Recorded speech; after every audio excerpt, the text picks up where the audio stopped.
இன்றே டவுன்லோட் செய்து உங்கள் ஃபேவரட் ஷோக்களை என்ஜாய் பண்ணுங்க. வீராக்கு ரொம்ப கஷ்டம் கொடுக்காத, பாவம் வீரா.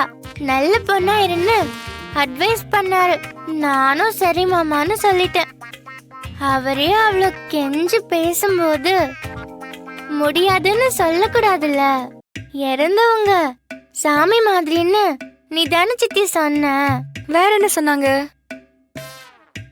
மாமா சொன்னாரு, எப்பவும் திருந்துறதுக்கு முன்னாடி ஒரு கெட்டது நடக்கும்னு சொன்னாரு சித்தி. இப்பதான் கதைக்குள்ளேயே வரா. சொல்லு என்ன? அதனால வெறுமனே 3 பாடத்துல மட்டும் ஃபெயில் ஆக்கி விட்டேன். நில்லுங்க நில்லுங்க நில்லுங்க. மத்தபடி நீ உடனே திருந்தணும்.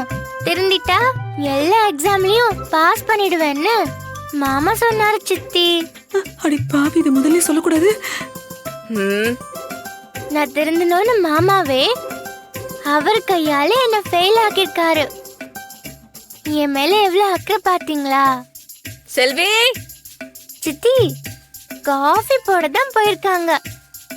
செல்வி, ஒரு 5 நிமிஷமா போட்டு எடுத்துட்டு வரேன். காஃபி வேண்டாம், அந்த தோசை கரண்டிய நல்லா அடுப்புல காய வச்சு எடுத்துட்டு வாங்க. வீரா வீரா, என்ன வீரா, பாவம் குழந்தை தானே. வள்ளிமா, ஒரு நாள் கூட இந்த வீடு நார்மலா இருக்க மாட்டேங்குது. அவ ஃபெயில் ஆயிட்டேங்கிற விஷயத்தை எவ்வளவு டெக்னிக்கலா சொல்ற பாத்தீங்களா? இல்ல சித்தி, நிஜமாதான்.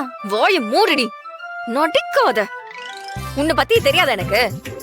இதுல எங்க அண்ணனை வேற சாக்க வச்சு சொன்னா நாங்க அப்படியே கொஞ்சிக்கிட்டு இருக்கணும்ல. தோசை கரண்டில சூடு வச்சா ரொம்ப வலிக்கும் சித்தி. வேணாம் சித்தி, பாப்பா பாவம் இல்ல. Please please please. உனக்கு வேணா நான் கணத்துல மொத்தம் தரதா? இந்த பாரு, உன் நாடகத்துல என்கிட்ட போட்டுட்டு இருக்காத.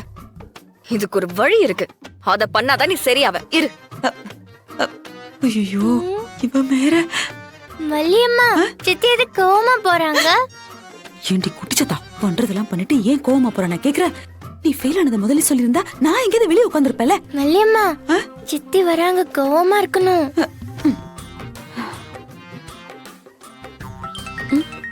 வீராக்கா கூப்பிடுறாங்க. ஹலோ மலர், சொல்லுங்கக்கா. கண்ணிக்கு ஒரு நல்ல டியூஷன் டீச்சரா பிடிங்க. ஐயோ, நாளைக்கே வரணும். சரிங்கக்கா.